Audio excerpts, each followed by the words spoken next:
Okay.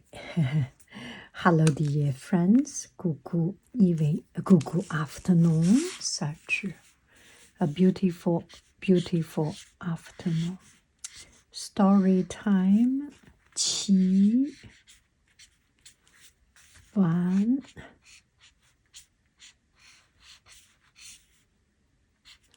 晚晚鲁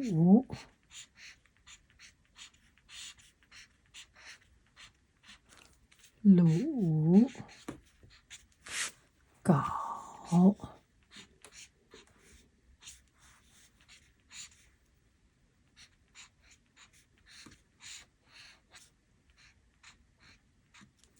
搞 Okay, so this is a word. It's not really a phrase, it's just a fact, kind of a story. Let me explain you. 齐晚鲁搞 Qi is the country's name, Qi country. Wan is a kind of silk. So this thread, like on this side, is always means something fabric. Qi Wan. So it's Qi country's silk. Lu is another country. This country's name is Lu. Gao is silk, another kind of silk. Now, let me try to draw the country's picture. Okay, now let me draw the map of China. Something like it. This is the map of China.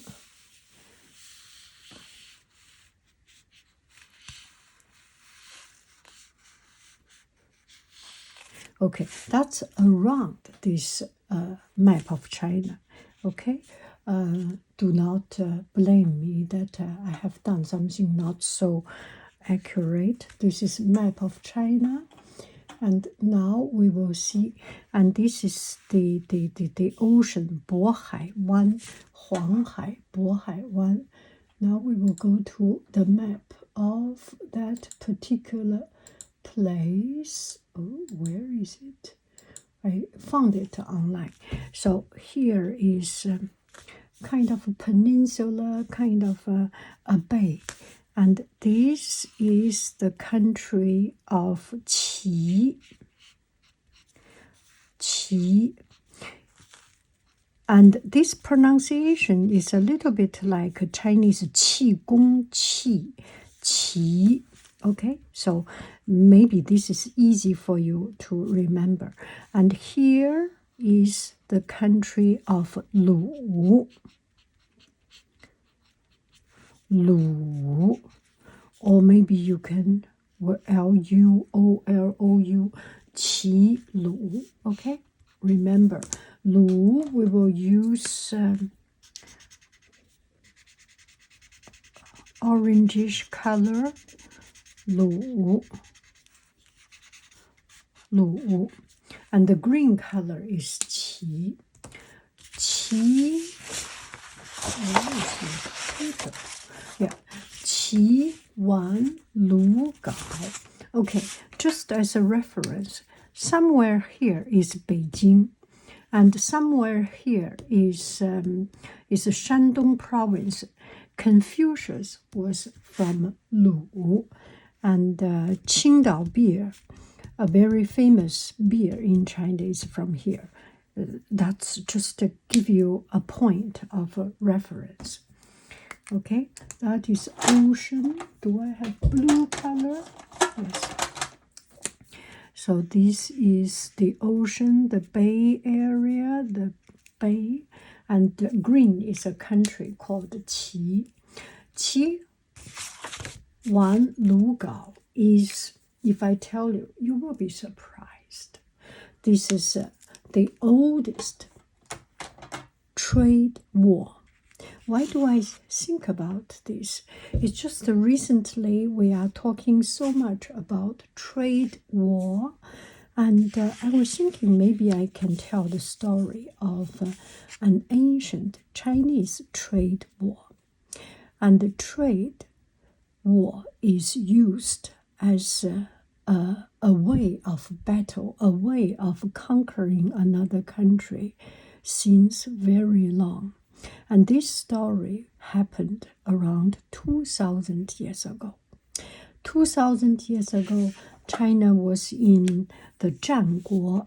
战 is battle.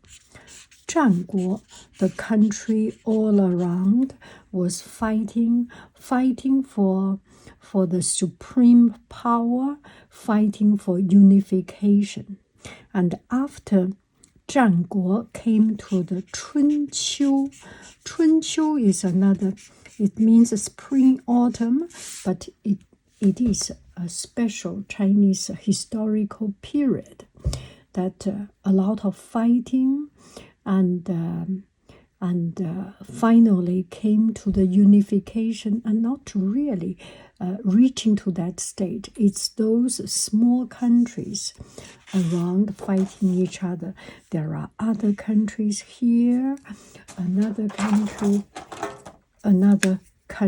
here, another country here, and there are many small countries around, and there is not yet a supreme power. And Qi is relatively one of the most powerful country, and Qi wants to become the number one and get all the country united. And that's the special period of time, 2,000 years ago. And fighting, use knife, sword, horse, all this is very brutal. And there is almost no way that anyone can win this war. Everyone is more or less the same. There is very hard to make the final winning goal. The end game, we do not see the end game 2,000 years ago. So one of the country name is Qi. This country, Qi country, has a very smart, very wise minister, a very high official, and his name is Guanzhong. I write down this name. Maybe it's too difficult for you to understand, just for you to remember. So Qi, this country, has a very wise minister. So he made a rule. This rule finally become the end game of the unification. And the rule is very simple. Change clothes. Change your clothes. Okay, now we come back to Qi Wan Ru Gao. Qi is a country that can produce silk, and is a special kind of silk. It's like appellation contrôlée in Europe right now. Each place has a special kind of specialty and use their traditional method. And Qi has their method of making silk. And that silk was shiny and bright. And so Qi, the silk from Qi country is called Qi Wan. And Lu, this country also produce silk. And this silk is heavy. I personally do not know the difference of these two countries. Let me continue. And Lu produce another kind of silk. I personally do not know the difference. They are both good quality, and they are both comfortable. They are both bright. Let's just say qi silk is bright and lu silk is luxury or luscious. And anyway, they are more or less the same. And qi has a wise minister, and he made an order. Now, everyone, we will buy silk from Lu, from another country. We will not use our own silk. Our silk, we can put it off. We will buy clothes. All the officials, the emperors, everyone do not use their own country's product, do not use their own country's silk, and buy from Lu, from the neighboring country or the enemy country, let's say. And Lu found, oh, that's a good opportunity. And we can produce a lot of silk, right? Let's produce silk. So Qi buys the silk, official use it, and rich people use it, and merchants use it. Everyone who is well off start to use it. It become a la mode, a fashion a la mode, and the demand becomes bigger and bigger for this Lu silk, for their enemy country's silk. And their enemy country saw it, Lu saw it. Okay, why do we produce grains? Why do we produce rice? Why do we produce wheat? Let Qi produce this. We can just buy pasta. We can just buy pancake. We can just buy the wheat, the flour, the rice from their country.